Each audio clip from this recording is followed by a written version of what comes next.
نیا چاند دیکھ کر پڑھنے کی دعا۔ نبی اکرم صلی اللہ علیہ وسلم جب نیا چاند دیکھتے تو یہ دعا پڑھتے: ہلال خیر و رشد، ہلال خیر و رشد، ہلال خیر و رشد، آمنت باللہ الذی خلقک۔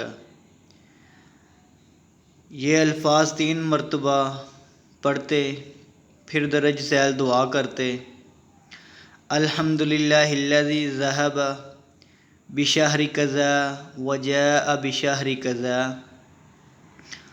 اسی دعا کا ترجمہ: خیر و بھلائی کا چاند، خیر و بھلائی کا چاند، خیر و بھلائی کا چاند۔ میں اس اللہ تبارک و تعالیٰ پر ایمان لایا جس ہستی نے اس کو پیدا کیا۔ ہر قسم کی تعریف اس ہستی کے لیے ہے جو اس ماہ سے یہ چیزیں لے گیا اور اس ماہ میں یہ چیزیں لے آیا۔ یہ تھا نیا چاند دیکھنے کی دعا اور اسی دعا کا ترجمہ۔ مزید اسلامک دعائیں اور احادیث جاننے کے لیے ہمارا یوٹیوب چینل وزٹ کریں۔ حافظ عبدالقیوم مسلم کے نام سے ہے۔ جزاک اللہ خیرا۔ یہ دعا دعوت المسلمین PDF 2 میں ہے۔ السلام علیکم ورحمۃ اللہ وبرکاتہ۔